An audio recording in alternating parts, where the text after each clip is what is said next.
Viestur, tu esi bijis vasarā uz pirmā līmeņa vīru tempu XL pienestības izaicinājums. Pietiekoši grūts, interesants. Un jautājums tagad tev, kāpēc tu pēc vasaras pārbaudījumiem esi atkal nonācis mežā? Ziema nav sniegs, bet ir pietiekoši augsts.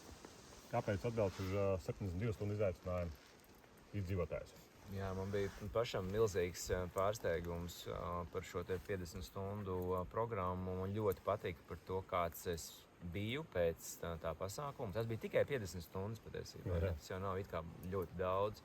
Bet tas iekšējais, tas mentālais process, tas domu gājiens un kaut kādas smagas, vērtīgas atziņas, kuras tu iegūsti, man bija ļoti, ļoti svarīgs.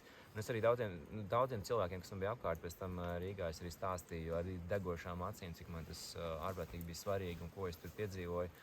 Un es domāju, viņi varēja arī just to reālo bildi, kas ir nedaudz savādāk nekā pirms un pēc. Un es gribēju atkārtot to, jo tas ļoti ātri mēs iekrītam komforta zonā. Tas ir vienkārši čiks un viss, un tu vari iet kaut uz trenižieru zāli 3 reizes nedēļā, augstā dušā no rīta. Tas nav tas. Un tomēr tu esi pie dabas ilglaicīgi, un pirmo dienu nodarbojies ar sarunām ar čīkstuli iekšējo. Varbūt nevajag tomēr, sāp visas malas, un varbūt tomēr vajag paēst. Un tad tu kaut kādā veidā iedod pa galvu tam čīkstulim, un lai viņš guļ mierīgi un dzīvos kāpās tālāk. Man šis pasākums bija saprast iekšējos resursus, ko es domāju un kā es jūtos, kad man atņem ēdienu. Es laikam nedrīkst to teikt.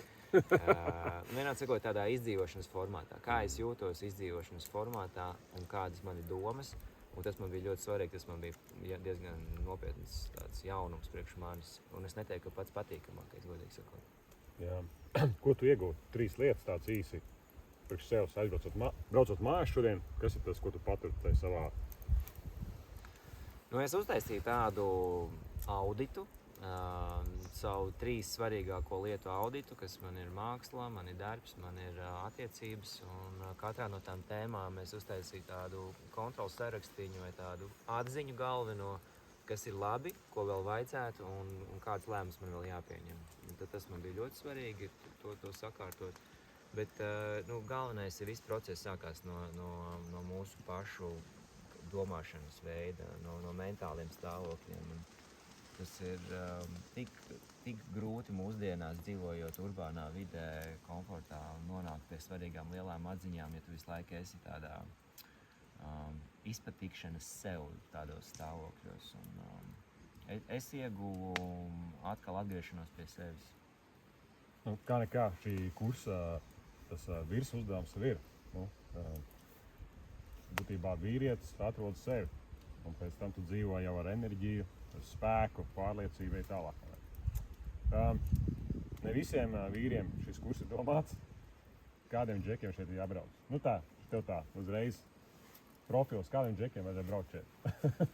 Es varu teikt no savas prizmas, man ir 40+ gadi, es kaut kur esmu atdūries, ir kaut kādi strupceļi atsevišķās dzīves segmentos ir notikuši, un tā pašsakārtošanās ir ļoti, ļoti nepieciešama.